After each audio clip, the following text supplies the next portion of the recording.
Ian Woods, a political analyst. He is in London for us to analyze all this and break it down. Ian, thanks so much for your time for us here at TRT World. As always, pleasure to have you on the show. Now, I have to start with Donald Trump. I'm watching live pictures of him currently speaking at the rally in Michigan. He is campaigning nonstop. I feel like he's not giving up and he's fighting for every single vote. On the other hand, I'm not sure I've seen that from Joe Biden in the last couple of hours. No, well, look, Donald Trump, whatever you think of Donald Trump's politics and the way he has acted as US president over the last 4 years, you've got to admire the energy that he has put into his own campaign over the last couple of weeks. This is a 74-year-old man recovering from coronavirus, and yes, he got the very best treatment imaginable, and for days afterwards, people were talking about him being pumped full of steroids. Well, whatever it is, it's working, because to be putting up with this intense campaign schedule over the last week of the campaign, going to numerous states, making 4 or 5 speeches a day of an hour in length. It is extraordinary, and he still finds time sometimes to be awake at 3 a.m. in the morning tweeting out his latest thoughts. He is having to do this because he knows that he is losing. His campaign can read the polls like everyone else. Now, if we are in the mood where we are talking about the polls could be wrong and we're doubting the results of this, well, this takes me back to 2008 when Barack Obama was up against John McCain for the US presidency. Even though the polls were suggesting that Obama had a very comfortable margin, about 6 or 7 points ahead, there were a lot of Democrats who were still fearful that when it came to it, enough Americans would be reluctant to put the first black president in the White House that somehow John McCain would come up on the inside rail and sneak a victory. It didn't happen, and I have to say I don't think it's going to happen this time. I don't see how a president who has never got beyond the mid-40s in his approval ratings can actually win an election. That's not to say it won't happen. There are still possibilities, because it's not to do with the popular vote, it's to do with swing states. But it does seem he has got a very, very narrow path to victory, and that path would seem to be he has to win Pennsylvania. If he does that, he's still in with a chance.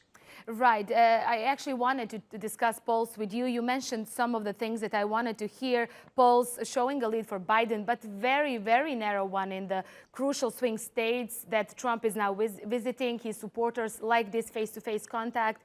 Everything is possible. But how do you see this playing out? What states could actually surprise in this election? Well, it may come down to the 3 Rust Belt states that Hillary Clinton surprisingly lost. This blue wall that they thought that they had in places like Wisconsin and Michigan and Pennsylvania, which they lost last time. All they need to do is to try to regain those. And again, the polls are suggesting that Biden has an advantage there. If Trump was to lose Florida, I think the game is up. Yes, there are potential other ways that he could win, but if he was to lose Florida, that is the end, I think, of the Donald Trump presidency. Florida has become so important. It is the state that people need to win. We've seen it time and time again, and it is only increasing importance as the years go on. It's got 29 electoral college votes. If you go back 40 years ago, Florida only had 17 electoral college votes. It has increased its size in terms of immigration, but also in terms of senior citizens from the northeast of the United States moving to Florida. That's why it has become so important. Donald Trump considers it his home state now. Yes, he's a New Yorker, but he feels far more at home in Florida. So that's why he has been putting so much effort into trying to retain Florida, because if he knows if he doesn't, the game is up. Now, as for the Rust Belt states, they really do need to come back into the Democratic fold if Joe Biden is going to become president. If he was to lose, for example, Pennsylvania, then he'd have to pick up victories in places like Georgia and Arizona. Much more difficult. Right. And Ian, when can we expect the results? We know some states can start counting earlier than others. And Donald Trump is known as a man who never gives up. He already said he will question some of the results. He's questioning those votes coming through mail. Can this end up at the Supreme Court? Can the courts at the end decide the winner of this election?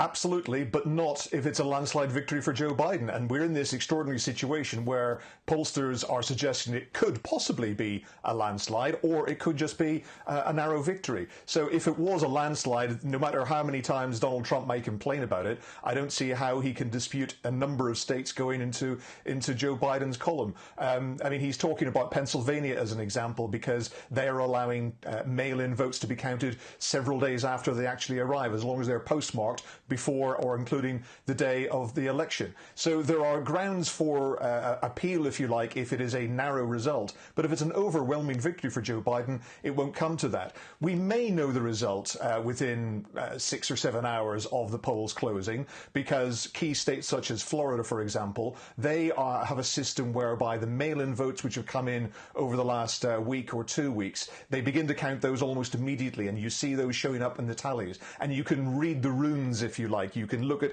individual counties and see how they voted in 2020 compared to how they voted in 2016, and that can often sort of spell the result. Remember, the final tally of votes will take days, perhaps even more than a week to count. What happens on election night is that pollsters, people in the media, analysts look at the results that have come in so far and make a forecast. They make a prediction. They call a state for one candidate or another. And there will be a reluctance to do that unless they're absolutely sure. And it's hard to tell sometimes with all these postal votes, because some states, all the states have different rules for how they run their elections. Some count the mail-in votes first, some count them last. So it's hard to tell exactly what is going on sometimes. Okay. But it is possible, just possible, that we could get a result within 6 hours.